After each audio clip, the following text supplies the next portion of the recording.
At the start of the year, Prime Minister Portia Simpson Miller steered her cabinet in a series of tactical meetings to review the country's growth and development agenda. We must keep focused on the gains that we will make along the way, the development goals that we will reach. There is no virtue in making any kind of sacrifice unless it is going to take us further than where we are at this time. With that in mind, the Portia Simpson Miller-led cabinet produced a budget for the 2013-2014 financial year that cut expenditure and put the country in a better position to negotiate an extended fund facility with the IMF. The Prime Minister also provided leadership in securing a wage restraint agreement with public sector workers to support a credible economic program and IMF deal.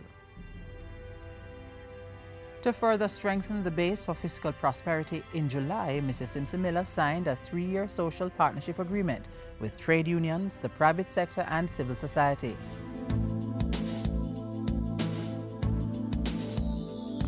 In 2013, Minister of Development, Prime Minister Portia Simpson Miller made strategic interventions to promote investments and enhance productivity in Jamaica. The goal was to create jobs and grow the economy. To support that, the National Competitiveness Council was revitalized to stem bureaucracy. The Prime Minister's brainchild, JEEP, was revved up, providing 40,000 jobs in Phase 2. JEEP is one response to the whole question of unemployment in the country. To encourage people to create their own economic stability, land titling was accelerated. The National Housing Trust, which falls under the Office of the Prime Minister, spearheaded projects at Longville Park in Clarendon, New Forest and Perth in Manchester, and Ebony Park in Clarendon. And as part of efforts to increase the contribution of sport to national economic development, the Prime Minister invited the World Anti-Doping Agency to visit Jamaica and review the operations of the country's anti-doping agency. In 2013, Prime Minister Portia Simpson Miller also used diplomacy to leverage Jamaica's economic portfolio. The Prime Minister travelled to the 8th summit of the Petrocaribe Energy Agreement in Nicaragua to secure the gains made in the Petrocaribe initiative. She promoted Jamaica's rich investment climate at the Association of Caribbean States in Haiti and the 34th Caribbean Heads of Government meeting in Trinidad and Tobago. The same was true for an assignment in May to Ethiopia, where the Prime Minister held bilateral talks with 4 African countries. As a result, Jamaica and Tanzania are exploring educational and sporting collaborations. Jamaica also had significant returns from Mrs. Simpson Miller's mission to the Asian continent. In August, the Prime Minister traveled to China, where agreements were signed to fund the island's major infrastructure development program, the building of 2 infant schools, and a feasibility study on the Confucius Institute. And as bonus, the island received a $16 million grant from the Chinese government to carry out several projects. Mrs. Simpson Miller also used the opportunity to entice Chinese investors to the island. You have the opportunity to, in partnership with us, using the combined skills and cultural talents of the Jamaican workforce in special economic zones and commercial parks to be developed in Jamaica. Similar investment opportunities were pitched to Japanese investors when Mrs. Simpson Miller went on a 3-day working visit to that Asian country in November. Jamaica welcomes increased activity by Japanese firms and investor interest in our country. As Minister of Defense, the Prime Minister led the charge for a safer Jamaica in 2013.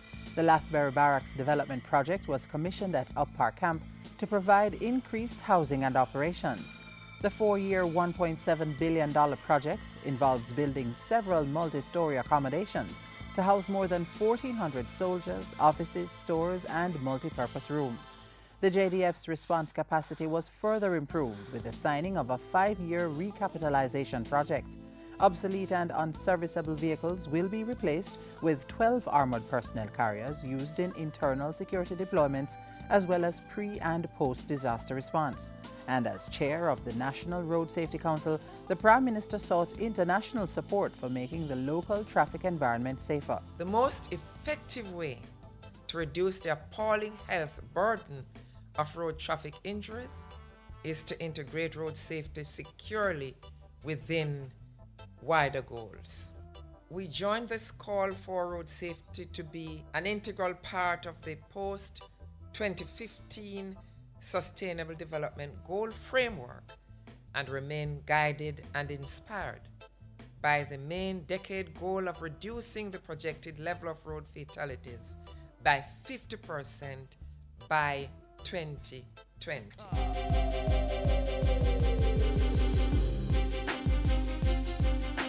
This financial year, there will be a strong focus on technical and vocational education aimed at effective preparation for the workplace.